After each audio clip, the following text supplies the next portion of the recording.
Et quand nous parlons des éléments essentiels pour la vie, nous disons qu'il existe combien d'éléments essentiels pour la vie? Nous avons 25. Ok?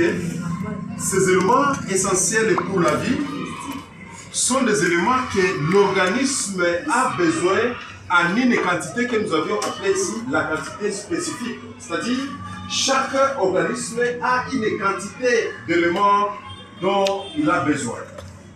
Ainsi, on va dire que certains éléments, le corps en a besoin en une grande quantité. Et d'autres éléments, le corps en a besoin en une petite quantité. Tu ne peux pas prendre 1 litre ou 1 kilogramme de sel et manger. Tu vas être quelle personne? Tu ne peux pas prendre, je ne sais pas, tout un gobelet de sucre et mettre dans quelques litres d'eau pour boire comme l'été. N'est-ce pas? Ces éléments-là, le corps en a besoin en une faible quantité parce que l'excès va nuire. On a parlé de l'homéostasie, la régulation du milieu intérieur. N'est-ce pas? Maintenant, nous avons dit que nous avons pris l'exemple de l'hydrogène, nous avons pris l'exemple du carbone, nous avons pris l'exemple de l'oxygène et de l'azote comme des éléments dont le corps a besoin en une grande quantité.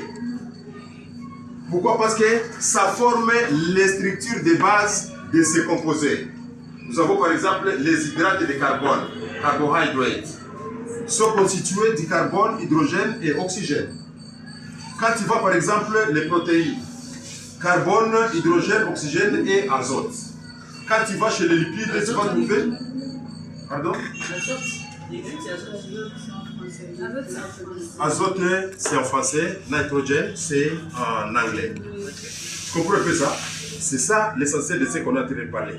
On est en train de parler maintenant, il y a d'autres éléments qui aident à former la structure du corps, n'est-ce pas? Nous avons par exemple le calcium.